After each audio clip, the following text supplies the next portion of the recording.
son refused to cater to my demands after his wife's childbirth, so now I'm considering legal action for grandparent rights. My F50 daughter-in-law, 24F, gave birth and doesn't seem to want a relationship with me, making it difficult to have a relationship with my son, 31 male, and new granddaughter. Hello Reddit, TLDR, I'm looking for advice on how to build a relationship with my daughter-in-law, and get over the rift she's causing since giving birth. My son, David, 31, has been married to my daughter-in-law, B, 24, since September of 2020. Due to the pandemic I never really got to know her because they only dated for about a year before they got married, and I didn't know about her until they had dated for about 6 months. I love my son very much, but I feel like our relationship has been rocky since they get married. He has a daughter from a previous relationship who is 10, and since they got together I haven't had the same relationship with her. I know this is partially because he moved out of my house, very suddenly without really saying anything I may add, and I no longer get her on his weekends. I try to get them to bring her to visit when they have her, but usually I only see her once a month or so, and lately it has felt like she has been more distant when she visits. I think this is because B says negative things about me around her, and I find that unfair. They just had a baby at the end of January. She was induced due to preeclampsia and in labor for 3 days before having a C-section. I had been in an accident a few weeks prior and don't have a vehicle, and my son refused to pick me up to be there for the labor at all or to see the baby in the hospital, but her parents got to see the baby and were in the parking lot the entire time. I called him while she was in labor a few times, but on the second day after her water broke I called him and heard her snap at him to get off the phone and he refused to accept any calls after that. I just wanted to know THST the 3 of them were okay though. She was in the hospital 2 days after the C-section, and they wouldn't stop to visit me on their way home after the birth because she was hurting, even though she had painkillers she could have taken and she didn't feel right according to my son. This is when I became concerned she had PPD. My daughter ended up picking up her prescriptions and some groceries for them and got to see the baby that night. Her and B have a relationship that is apparently pretty good. I was supposed to visit a couple days after they got home, but she ended up insisting something was wrong and went back to the doctor who apparently sent her to the hospital. My son told me they diagnosed her with postpartum preeclampsia, but I was pretty certain that that was only something that happened during pregnancy and went away after birth, so I was pretty sure he was confused. The day after they admitted her again, 5 days after the baby being born with everyone meeting her but me, was my birthday. I called her around 8 that morning to see what was really going on but she didn't answer. A while later my son called me and wished me a happy birthday and asked why I had called B. I admit I snapped at him and said she should be returning my call, because I called her.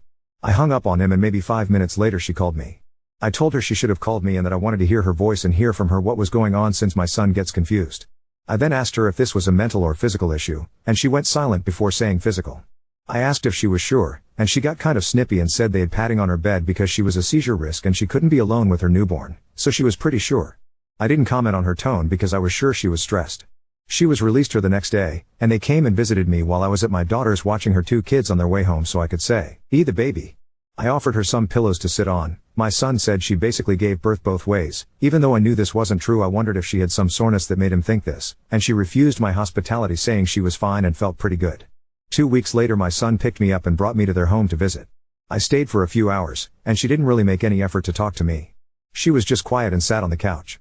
When my son took me home I asked why she was so unhospitable, and he said I had been rude while she was in the hospital. That she shouldn't have had to call me, and that I shouldn't have asked if it was a mental or physical problem because he had already told me it was physical. He also said I shouldn't have posted anything on Facebook before her about the baby being born, and that I was rude when he called to make me take it down. She doesn't post on social media very often, so I didn't think it would be a big deal. He hasn't picked me up to see the baby because he says he needs to be there to help with the baby, and they won't bring the baby to me because he says the baby isn't allowed in my house. I told my son I'm planning to quit my job to babysit for them, but I haven't even gotten her return to work date and she hasn't once thanked me for doing it. Overall I feel like she's holding on to some very petty things and is using them to keep me from my son and granddaughters. I want a relationship with her, but I am missing some critical bonding time with the baby and I am going to struggle to forgive her for it. Especially over petty nonsense she won't even bring up to talk to me. I'm really wanting to send a text and lay all my feelings out for her and just hash it out, but I understand there are probably cultural differences at play with all of this too, so I could use some advice on what to say. Commenter, lady, if you don't pull your head out of your ass, you're not going to be part of their lives at all. You're not owed nearly any of what you seem to think you are. When it comes to their baby, they don't owe you crap. 1. Your son had 2 priorities when his wife was in labor. His wife and their baby. Not you. He didn't have time to come pick you up or talk to you on the phone. Have you ever heard of a taxi cab? 2. She shouldn't have to take a pain pill just so they can stop by and see you on their way home. How incredibly selfish of you. They did the right thing and went straight home. 3. Are you seriously questioning a doctor's diagnosis? Do you really think it's appropriate to ask her if it's physical or mental? Are you mental? 4. You're lucky anyone called you back at all. They are tired and are learning how to care for their newborn, and that is after your dill had a complicated labor and delivery and complications after birth. No one has the emotional bandwidth to deal with your entitlement. 5. You inconvenienced your son and had him pick you up and drive you home. Again, taxi, Uber, Lyft were better options. Then your complaining his wife, who is exhausted and still healing, was inhospitable. I'm guessing she was saying plenty to you in her head but was too polite to actually verbalize it. 6. Do they even want you babysitting their baby? Did they actually ask this of you, or did you just decree that this is what is happening? 7. You do not post baby news on Facebook without the parents' permission. You were rude and overstepping. 8. If you want to send them a text, send them a sincere apology for being a pushy, entitled, pain in the ass, and promise you'll behave better in the future. 1. If he would have came the first night before she was in real labor, he wouldn't have needed to talk to me. We don't have taxi cabs, and the Uber would have been well put of my budget. 2. She refused to take any of the painkillers once discharged, period. That was selfish of her. And I had food for them too, so my son wouldn't have had to cook. It wasn't just for me to see the bye. 3. No, I was questioning if my son had the right information. He's relayed wrong things before. 4. I understand that from her perspective after reading some of the comments. However, in my family it's just common to call back regardless, especially after having a baby. I see it's a cultural difference. 5. I can't Uber to where they live, otherwise I would be there every day. If that was an option, I would have definitely jumped on it instead of having him pick me up, but Uber isn't either tiny town. 6. I told my son after I heard me telling my daughter about her struggle to find reputable daycare without a year-long wait and how she was scared for the safety of her baby. They won't have to worry if I watch her. 7. My son just said not to post pictures. I didn't realize announcing I was a grandma again would be a big deal. I deleted it. 8. I told my son I was sorry for hurting her feelings when he told me. I've always apologized to him when he's told me I've done something wrong in her eyes, whether I think it was wrong or not. I don't want to hurt her feelings ever. I want her to know she doesn't have to run to my son though, she can come to me. And I want a chance to explain myself to her. I'm seeking advice on getting grandparent rights in Indiana. My son has 2 daughters with 2 different women. The oldest is 10, and he and her mother were never married, no custody agreement, they just have an informal agreement. The youngest is almost 2 months old, and he and her mother are married. I was under the impression that any grandparent could petition for custody/visitation in the US, but the way I'm reading it I can't unless my son is incarcerated or they aren't married? Is this correct? What do I need to do to seek joint custody of my granddaughters? What do I need to build a solid case? I've already tried resolving this without going this drastic, but his wife doesn't want to work with me. I can't travel to them currently. If I could I would be over there as of 10 as I could be. I have apologized even though I don't think I was wrong. If she felt slighted by anything I said, I apologized for it. Really, though, I don't think it should matter. You don't use kids as pawns. I can have a relationship with my granddaughters without her, or I should be able to. That's what I thought grandparents' rights were for. To make sure parents couldn't stop an essential relationship with grandparents without a damn good reason, like abuse, drug use, etc. Also, he didn't need my permission to move. I just didn't appreciate that he gave no indication he was leaving. Update 1. Well, I apologized to my daughter-in-law for all the things my son listed. Since I had received feedback about it being my son's job to handle his family, I told him my apologies to pass along, and then I waited. However, I got no response from B. No, thank you, no trying to bury the hatchet, nothing. So, last Friday I made an appointment with an attorney to discuss grandparents' rights and had that appointment on Tuesday.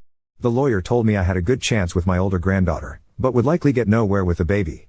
I filled out some paperwork to get the process started, but Tuesday night I was questioning if I was doing the right thing.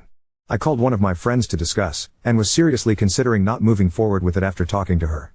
Then yesterday I received this message from B. This is, B I just wanted to let you know that, friend told us you're intending to go for grandparent rights, and also shared everything you've had to say about me.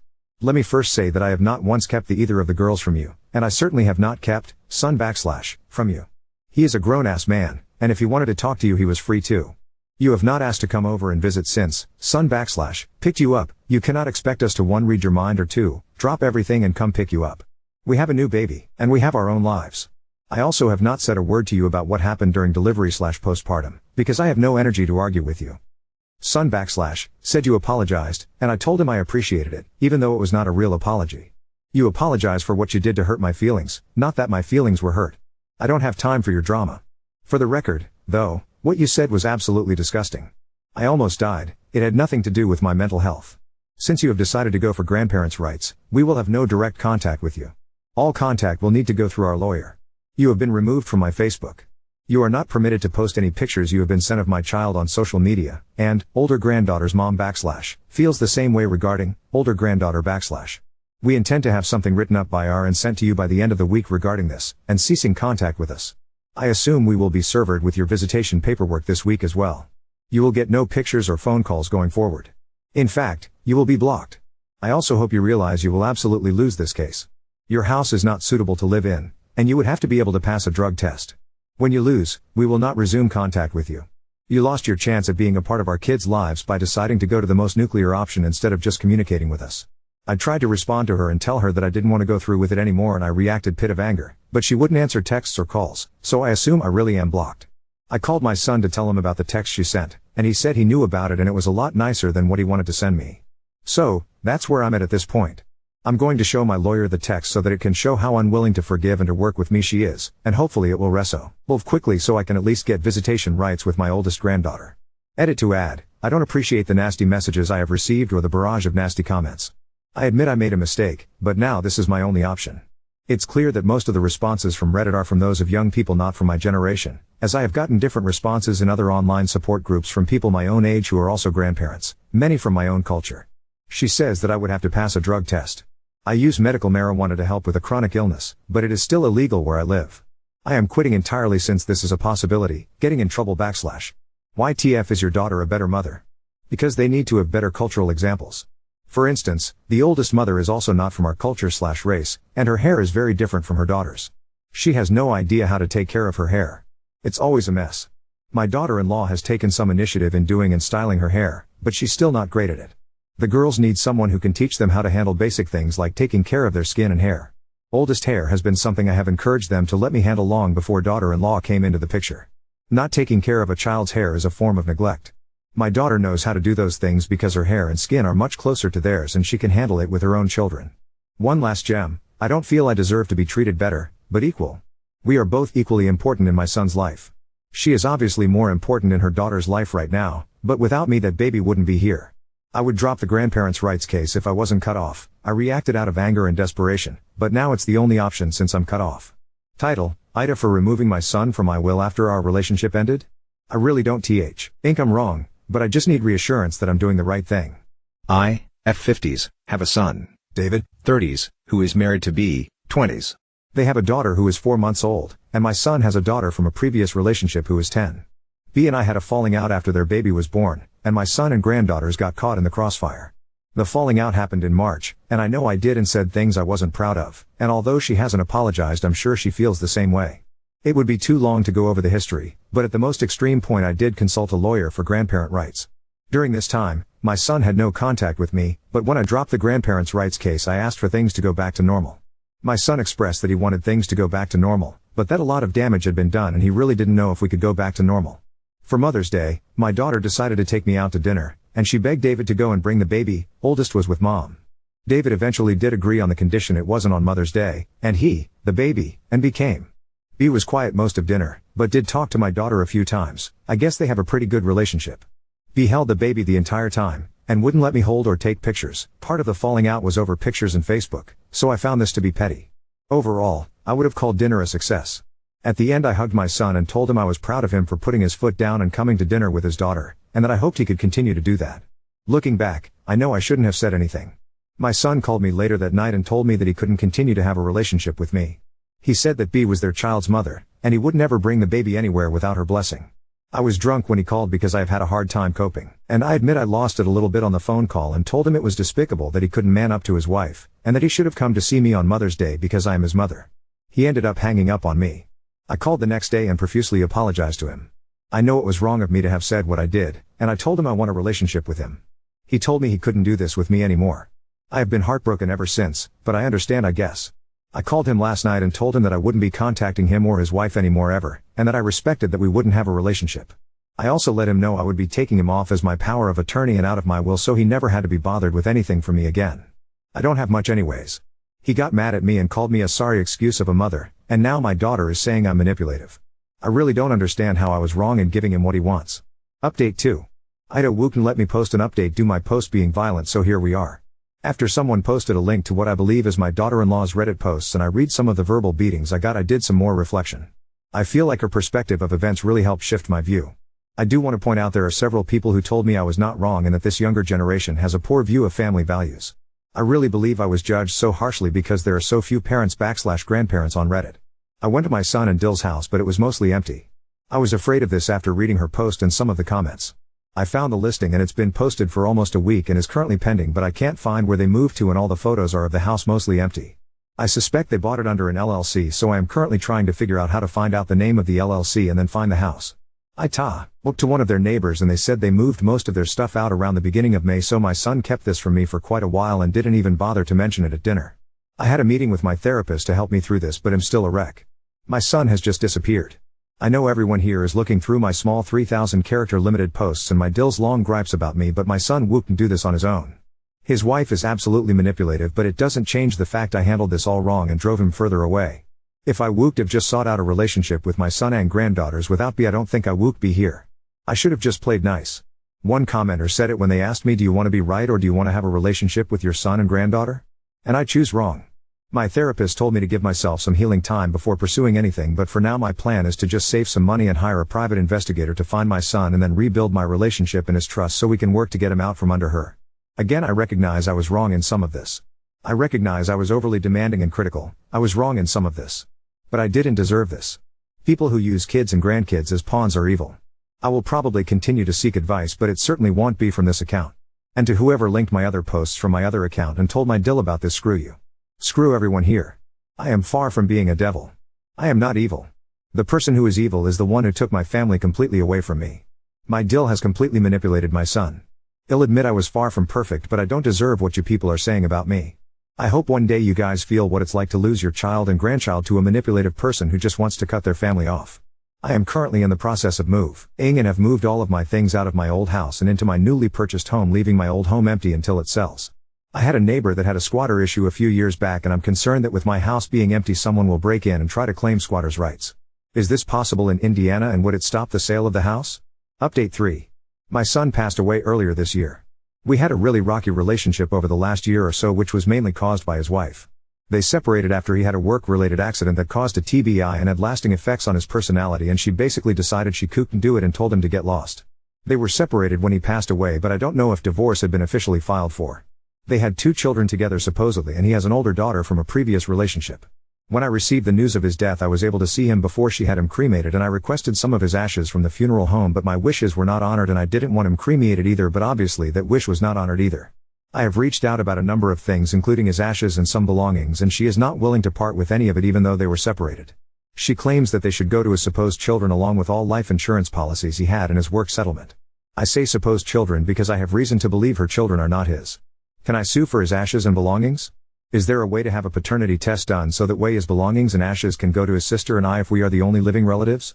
I don't understand why she would get them if they were separated and she abandoned him, and I feel like his actual living relatives would be entitled to everything. I am in Indiana but they were located in Vermont. Commenter, if the breakdown was his wife's fault, why did he not ch out once separated? How do you know they were separated, and how long was it for? He did reach out before they were separated after his injury. His injury made him be able to stand up to her finally. I know they won't replace my son, but I would still like some things to remember him by. I will not be able to have a relationship with her or the kids if they are even his, because she nuked our relationship after giving birth to her oldest and did the same for me and his other daughter's mom. Commenter, the way you talk about your supposed grandchildren really doesn't sit right with me. Makes me think like you were to blame for the falling out, not her. If the supposed children were good enough for your son, that should be enough for you to treat them as such regardless of how you feel. Also, he's left children. That money will help with them. I want to feel sorry for you as you have lost your son, and I can't even begin to fathom that. But you just give out mean girl energy. I can't treat them anyway because their mother won't let me around them and have convinced oldest mother as well. She has gotten everything including the last time with him and stole 1.5 years of his life from me, and she abandoned him. Commenter, I'm beginning to see why she doesn't want you anywhere near her kids. Because it's a lot easier to just only have her family and her life, and she is selfish and evil and decided to tear my family apart over a personality clash and petty trivial things. Commenter, supposed kids, you mean your grandchildren? This post screams you just are about the money. I don't just want money, I just don't think it should go to her. I like some of his things because I like some things to remember him. He built things I like to remember and have, and things he got from my mother I like back. I have reason to believe they aren't his kids. Thank you for commenting. His beneficiaries just automatically at everything? His wife made us estranged and I blame her for him being dead, and I just don't think it's fair she gets everything after leaving my son because of his disability, including the settlement money from his job when they finish settling. He died alone in a hotel because she wouldn't take care of him and was punishing him for talking to me after his injury made him stand up to her.